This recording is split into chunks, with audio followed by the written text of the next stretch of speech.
Sometimes the best way to learn something new about a topic or hobby you've been enjoying for years is to look at it through fresh eyes. Watch somebody else experiencing it for the first time. See what they focus in on and what excites them. With that in mind, I was lucky enough to play in a D&D game run by a 10-year-old not too long ago, and in this video I'm going to talk about the top 5 things I learned from playing in that game. Thankfully I made my save versus Justin. If you're a parent, maybe you know that pride you feel when your kid hits a milestone achievement in their life. Their first steps, their first words, graduating from school, getting married. You want to hold on to that feeling as long as you can, so you try desperately to record it, take pictures, tell stories about it. Or, if you're a gamer dad and your kid just ran his first D&D game, you obviously make a YouTube video about it. This was actually about a year ago now, but it wasn't until recently that I went through those pictures I took, reliving the game in my head, and started to think about what he included in his game and what he didn't. Obviously, he was influenced by some of the games I ran for him, but there was also a lot different as well, which was a bit surprising. Here are the top 5 things I learned. Number 1. Give the players everything they need to play, and leave out the rest. This was a one-shot game, so when we sat down to play, our 10-year-old DM provided us with a choice of pre-generated characters.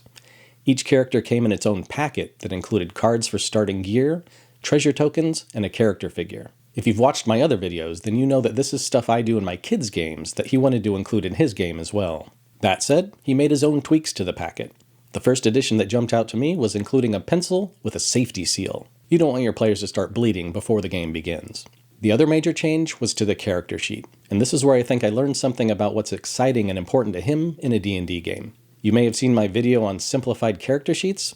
He took this a step further. I eliminated skills, he eliminated stats. As you can see, he reduced the character sheet down to hit points, armor class, movement, and combat skills, leaving a space for you to come up with your own name, of course.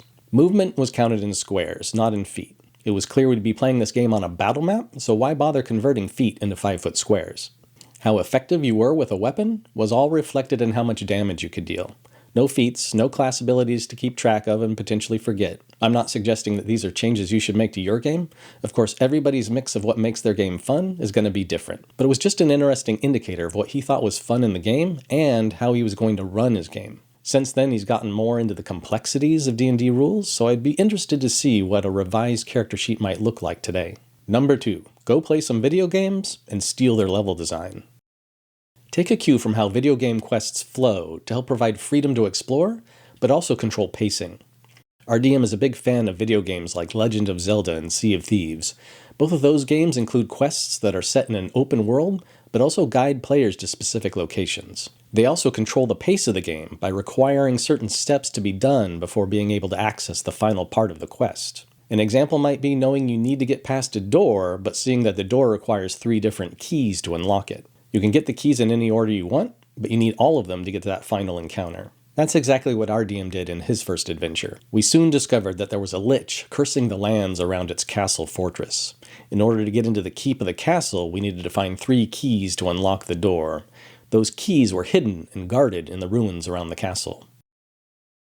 I learned a couple of things here. First, quests don't need to be overly complex to be fun. You shouldn't feel railroaded into a specific course of action, but at the same time you shouldn't feel lost either. Looking back at your main goal should always give you a hint at what you should be doing next. I also learned that this is a way you can slowly introduce things you might need to complete the quest, and make sure the party's well equipped to handle the final encounter you have planned for them. It might seem a bit simplistic, but the Curse of Strahd campaign is kind of designed just like this. Without giving away too much, there are several items that are going to help you confront Strahd in Castle Ravenloft, and finding them is going to send you on a great tour of Barovia and all the adventures it has to offer. Of course, in that adventure, you could go directly to Castle Ravenloft if you wanted, if you didn't like your characters too much. Speaking of pacing, number 3. Not every combat needs to be epic. Minions are fun too. In our adventure, battles were numerous but short as we were trying to find the keys to get past the door and into the keep. We battled all the classics: undead, a gelatinous cube, even a mimic. These were simplified versions of these monsters that weren't meant to pose much of a threat.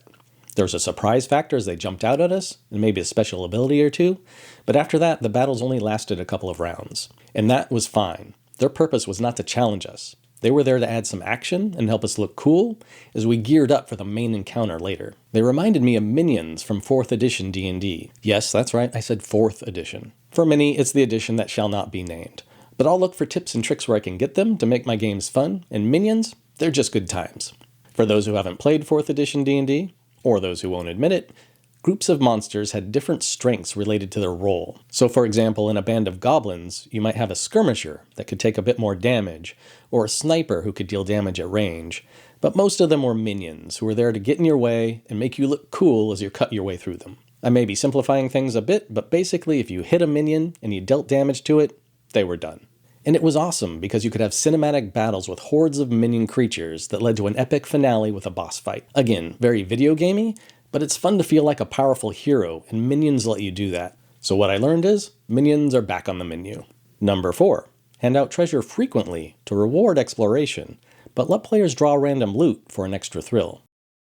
In our game, we were constantly searching through rooms because we were looking for those keys we needed to get through that door. If there wasn't a key in a room, there was probably something else to discover. Every time there was a fight, there was loot to be won. If there was a chest in a room, there was gonna be treasure inside. Except, of course, when it was a mimic. And when we did find something, the DM would let us draw one of these random treasure packets. There was a mix of things to find in these envelopes, including treasure tokens, item cards, and magic items. For some main encounters, he had specific envelopes, like when we found one of the keys, but otherwise, opening them was a fun surprise for everyone. This showed me that random loot can add a fun element of the unknown to your reward, and the chance that maybe you'll hit it big and find something rare that wasn't predetermined by the DM. With that in mind, I've started using these cards from Nord Games in my campaigns. Each deck is designed around a range of character levels. This one is levels 1 through 4. When my players search an area and I don't have something specific in mind for them to find, or sometimes even if I do, I might have them draw from this deck. Each card has a list of things that could be found based on rolling a d12. It's fun for everyone, including me, to learn what these things are at the same time and see how they might affect the game a bit. And finally, number 5. Boss fights should feel challenging and unique. Feel free to break the rules. It was clear from the beginning that this adventure was leading us to an epic showdown with the Lich that was cursing the land. Or in our DM's terms, a boss fight. When we entered the keep, we found the Lich waiting for us, sitting on his throne in the Grand Hall, laughing at us maniacally, as evil villains do. There was a bit of banter as we called him out, but the Lich was having none of it and launched right into an attack. Throughout the course of the fight, the Lich had several different types of attacks and abilities that changed the nature of the battle. Our Dungeon Master hadn't learned about legendary actions yet in the other D&D games he'd played in, but he intuitively knew to add them to make an encounter more interesting. The Lich started by summoning a mob of skeletons to keep us busy, before flying up to the ceiling of the Great Hall and raining down fireballs. Classic Lich stuff. And not really following the rules of how many spells could be cast in one round. He did this because he wanted the battle to be a challenge and to be memorable, a cool struggle before our heroes finally prevailed. Of course, in D&D, Liches already do have legendary actions that can help create a similar encounter, but what I learned here is that any final encounter or boss fight should be able to use something like legendary actions or lair actions to highlight that battle and make it a satisfying epic climax to a great game and story. As I was putting this video together, I saw that Jenny D had recently released a video exploring this as well, and showcasing what looked like a great product from the DM's Guild called Home Field Advantage, a compendium of lair actions. It sounds like a great idea to me, and it might add that extra level of excitement to battle that my younger players are looking for. Here's kind of a bonus thing I learned that made me go, aha. Clearly these 5 things were things our DM included because he thought they were fun. By seeing that and playing through it, now I know what he's hoping to see when I run games for him. Sometimes I get so wrapped up in my own thoughts about what a good game is that I might be missing the mark a bit when I run for kids. I've had years of experience playing and running games and being influenced by books and movies. It's good to check in sometimes, change course if needed. You know, maybe I don't need to have conflicted NPCs with complex backstories. Maybe I don't need to hit my players over the head all the time with moral dilemmas. I still want us to tell an interesting story, but I need to find that right balance between a game that's fun to run and understanding what's fun for each of my players as well. Find fun ways to check in with your players. If they don't want to run a whole game, maybe have them take the role of Dungeon Master for a scene or two in your next game. Then take a cue from what they come up with as you prep your next session. So what have you learned from the players at your table? How do you check in with your group? What's your mix of action and mechanics versus intrigue and roleplay? Please drop a comment and click all the clicky things, and I look forward to continuing the conversation with you.